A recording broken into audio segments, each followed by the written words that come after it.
안녕하세요. 미국주식으로 은퇴하기 미주은입니다. 요즘 한국의 주말 모습은 어떤지 궁금합니다. 원래는요, 매년 6월이나 7월 정도에 적어도 1년에 한 번씩은 한국으로 2주 정도 휴가를 다녀오곤 했었는데요. 작년에는 휴가 기간 동안 영국에 다녀올 일이 있어서요. 올해 한국 여행을 손꼽아 기다리고 있던 중이었습니다.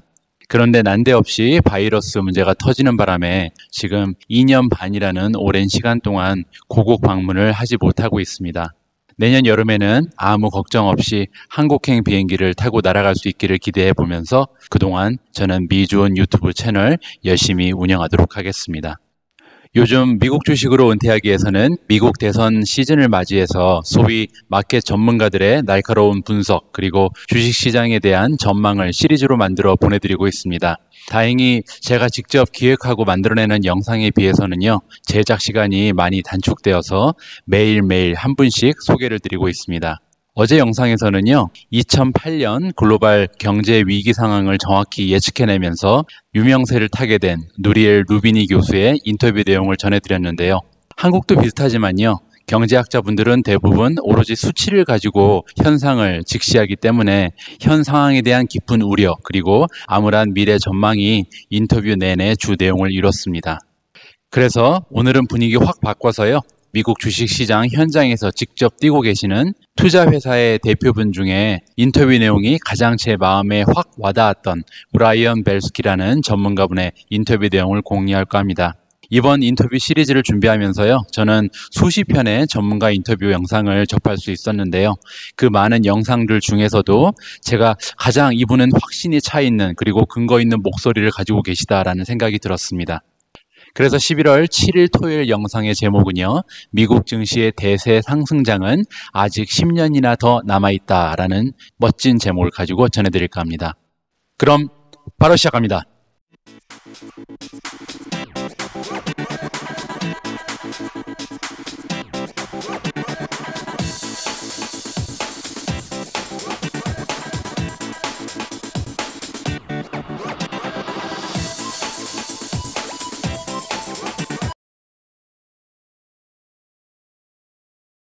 There's still a lot weighing on us here in terms of coronavirus, in terms of lack of job growth, et cetera. What do you think here? And I think the markets are up because much of the last 6 months, Julie, as we've talked to clients around the world, we have institutional and private wealth responsibilities at BMO. Everybody was convinced that we were going to have a blue wave. And there's been a lot of talk in the last couple of days of the relief rally. There was not a blue wave.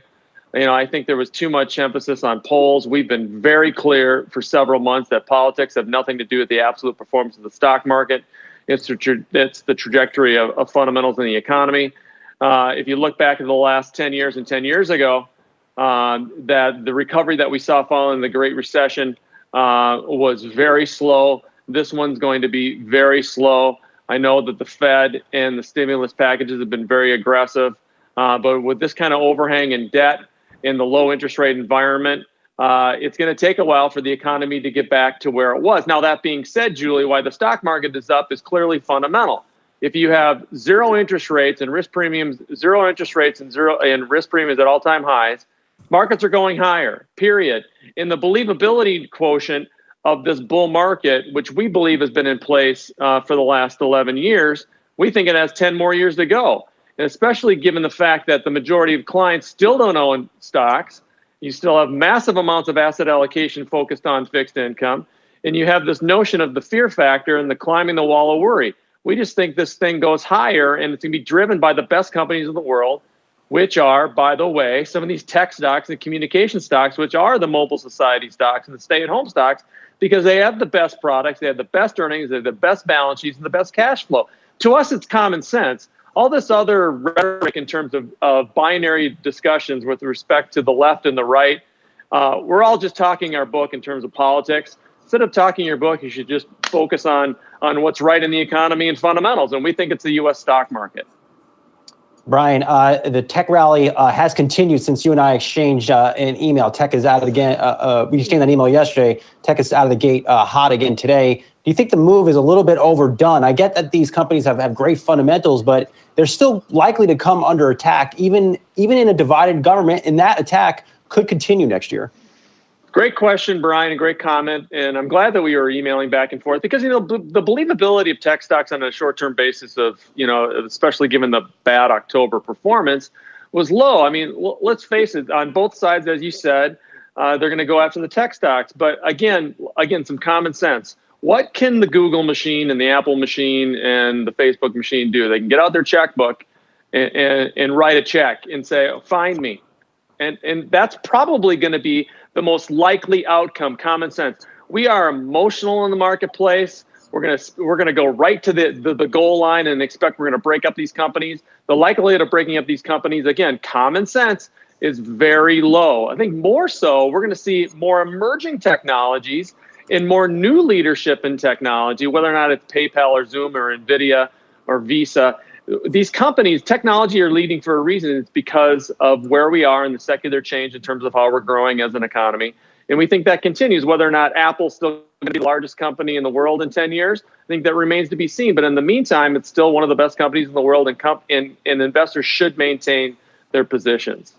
And I guess, Brian, in thinking about that longer-term bullish outlook for the U.S. stock market, what do you see happening with valuations in an environment where we anticipate rates are going to be low, stay low?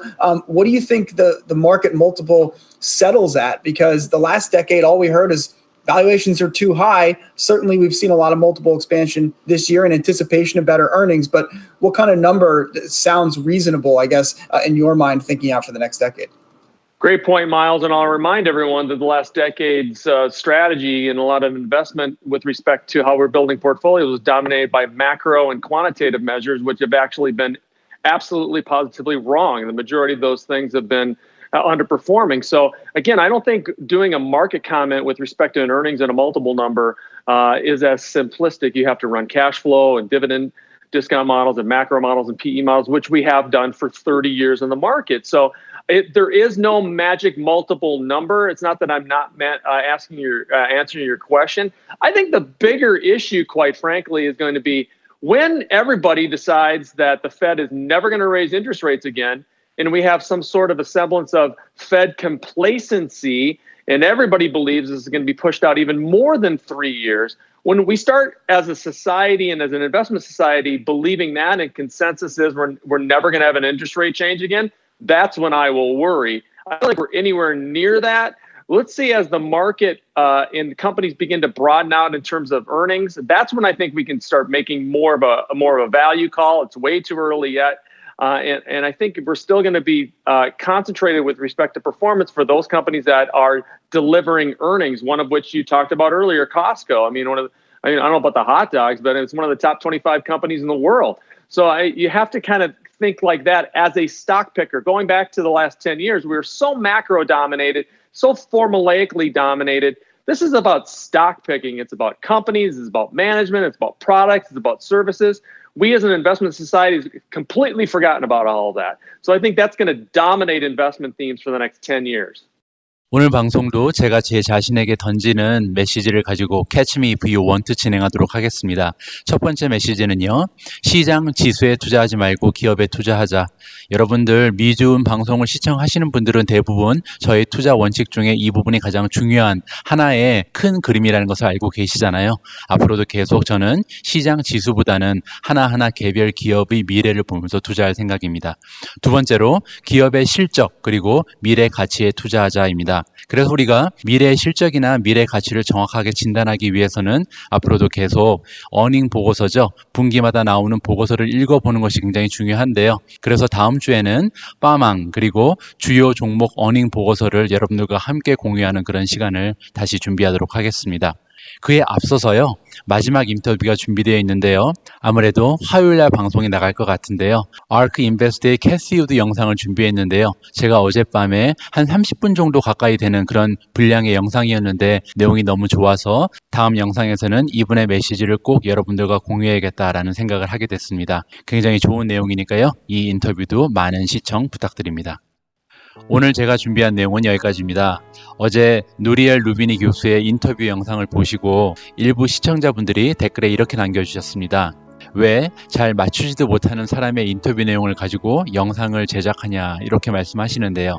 누리엘 루비니 교수는요, 올 3월 달에 경제가 V자형도 아니고 U자형도 아니고 일자형, 즉 I자형으로 급속 낙하할 것이라고 예측을 했다가 조롱거리가 된 바가 있습니다. 하지만 제 생각에는요, 루비니와 같은 경제 전문가들의 경고 메시지가 있었기 때문에 트럼프 정부 그리고 미국 연준에서 사상 초유, 여태까지 역사상으로 없었던 그러한 거대한 부양책을 내놓을 수 있지 않았나 하는 생각도 해봅니다. 아무튼 이렇게 하버드 대학에서 공부하고 노벨상까지 받은 경제학자도 맞추지 못하는 것이 미래인 것 같습니다.